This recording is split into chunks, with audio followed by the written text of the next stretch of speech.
Assalamualaikum warahmatullahi wabarakatuh. Channel ini menceritakan alur cerita dari buku cerita silat yang ada.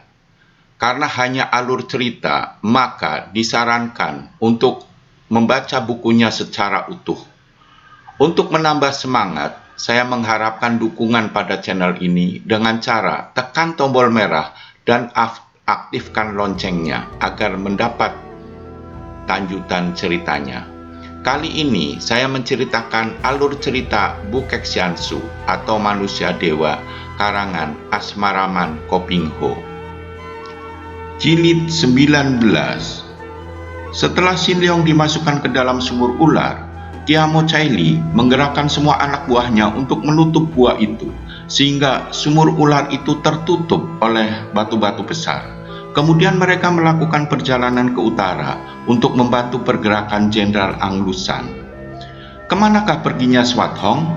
Ketika Xin Leong lari mengejar Aoyang Cincu, muncullah seorang kakek tua renta yang bercaping lebar, kemudian memanggul Swat Hong keluar dari dalam gua dengan gerakan amat cepat sekali. Setelah berada di dalam sebuah hutan yang jauh di luar daerah rawa bangkai, kakek itu menurunkan dan mengurut tengkuk gadis itu beberapa kali. Swat Hong membuka matanya dan melihat seorang kakek tua renta. Setelah mengetahui jika kakek tua renta itu kakek buyutnya yang pergi dari Pulau Es untuk mengasingkan diri dan sekarang bernama Han Lojin, Swat Hong minta agar kakek buyutnya menolong Xin Leong.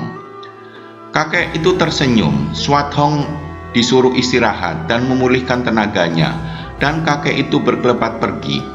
Swat Hong baru sadar setelah kakek itu sudah duduk di dekatnya. Kakek itu menarik napas panjang dan menggeleng-gelengkan kepalanya, dan mengabarkan jika Xin Leong terbunuh dilempar ke dalam sumur ular. Sepasang mata Swat Hong terbelalak, mukanya pucat dan menggumam tak percaya, lalu pingsan. Setelah siuman dari pingsannya, Swat Hong menangis. Han Lojin membiarkan Swat Hong menangis, kemudian berkata dengan suara halus dan penuh pengertian untuk menerima kehendak Tuhan. Swat Hong sambil menangis menceritakan semua kejadian di Pulau Es dan Pulau Neraka, sampai akhirnya dia dan suhengnya sampai di sini. Han Lojin mengajak Swat Hong pergi ke Telaga Utara karena Dequatlin dan yang lainnya telah pergi ke Telaga Utara untuk menggabungkan diri dengan pemberontak Jenderal Anglusan. Selama dalam perjalanan, Swat Hong mendapat bimbingan Han Lojin untuk menyempurnakan ilmunya. Setelah tiba di dekat Telaga Utara, Han Lojin minta Swat Hong untuk menunggu di dalam kuil yang ada di dalam hutan, sementara Han Lojin akan menyelidiki sebagai seorang tukang pancing. Seperti telah diceritakan di bagian depan, Han Lojin menyelamatkan cucu mantunya Liu Bei dan Ao Xiankok yang dikeroyok oleh anak buah Jenderal Anglusan. Ketika tiba di kuil, terjadilah pertemuan Liu Bei dengan Swat Hong yang sangat mengharukan dan penuh tangis. Swat Hong lalu menceritakan semua pengalamannya dan didengarkan oleh ibunya penuh perhatian. Swat Hong juga menceritakan tentang Xuan Chu.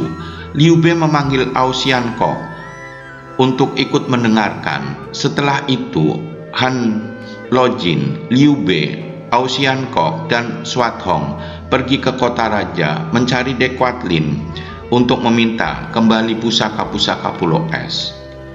Pada waktu itu, perang telah dimulai. Jenderal Anglusan menggerakkan pasukannya dari tapal batas utara. Jenderal Anglusan yang dibantu oleh banyak orang-orang Kangou yang berilmu tinggi dan pembesar yang sakit hati. Gerakan pemberontakan Jenderal Anglusan terus membanjir ke selatan. Dia melumpuhkan semua perlawanan yang dilakukan oleh pasukan-pasukan yang masih setia kepada Kaisar. Bahkan pasukan yang takluk menyerah dijadikan pasukan pembantunya. Tidak memerlukan waktu lama, pasukan pemberontak menyeberang Sungai Kuning dan menyerbu Lokyan, ibu kota kedua dari kerajaan Tang. Komandan pasukan Lokyan, ibu ibu kota kedua kerajaan Tang, adalah seorang panglima setia, akan tetapi dilemahkan pertahanannya oleh kaki tangan Anlusan dari dalam kota. Pada saat Lokyan diserbu, inilah rombongan Han Lojin sudah berada di Lokyan. Ketika terjadi pembakaran dan serangan gelap yang ditujukan kepada komandan-komandan pasukan kerajaan Tang oleh serombongan orang yang gerakannya amat lihai, Han Lojin dan rombongannya cepat mendatangi tempat kekacauan ini.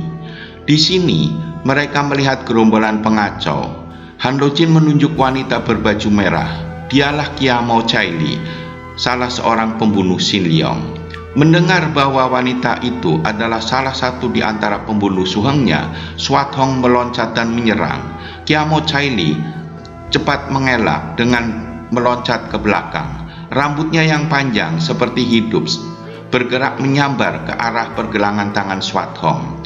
Melihat sinar hitam menyambar, dia membalikan pedang dan membacok, membuat Kiamo Chaili berteriak kaget dan marah.